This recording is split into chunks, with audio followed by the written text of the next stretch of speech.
Let's talk to Rotimi now, who joins me from Custom Street, where trading is already ongoing. Good morning to you, Rotimi. Good morning, Harriet. It's great to have you on the program. Talk to us a little bit about what has happened to MRS. Has the NSE placed the stock on technical suspension, or was there no trade at all on this particular equity? Well, what has only come to the market is the news in the newspaper, and there hasn't been any particular communication to either the Securities and Exchange Commission or the Nigerian Stock Exchange with respect to what is presently happening to MRS. And we just a little above 2,000 units was traded yesterday, and that definitely cannot affect a price change. It does not form the board lot that could have affected the price change yesterday.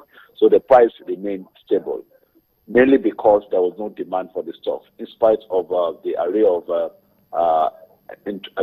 prospective investors that actually wanted to sell the shares.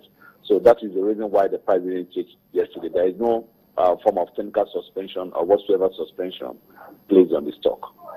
But apart from the news, of course, that investors are getting from the media, has the company briefed the operators or even the stock exchange with regards what's going on?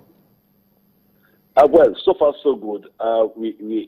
There hasn't been such communication, and ordinarily maybe it's because with the claim they are making presently in the newspapers that they do not owe money to AMCON, that the money has long been settled, I think June 29th. And I think on that premise, they didn't need fit not to necessarily pass any communication to the Nigerian Stock Exchange or the Securities and Exchange Commission. So while the markets are digesting that, what are operators saying about this particular equity? Well, everybody is still keeping a close eye on the equity, but at the same time, the demand for the stock has virtually disappeared.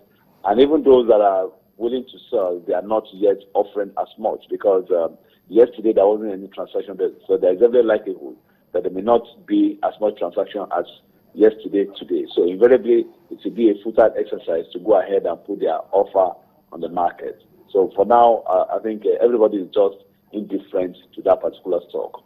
Do you expect that indifference to continue today? Because this is a major player in the oil and gas sector. How do you expect investors in the coming days to begin to react to this particular equity? Do you think that the reaction will also affect other oil and gas stocks that are listed on the Nigerian Stock Exchange? Well, it's mostly unlikely to, because one thing that is hanging in the air right now is the dividend payment, which is supposed to be due. And the only thing that is bothering investors at this time is, with this kind of news in the air, will MRS be able to pay the dividend that they promised? That is the major question. So until that comes to crystallize, either they are paying or they are not going to pay, and then definitely that will imply a lot to what happens to the stock next. But I don't particularly see it affecting the lots of other quoted securities on the oil and gas sector. Well, Rotimi, thank you so much for, of course, sharing your perspectives with us and giving us a sense of where the markets and how the markets are reacting to MRS, of course, as a stock trading on the Nigerian Stock Exchange. We'll keep our eye on that particular story.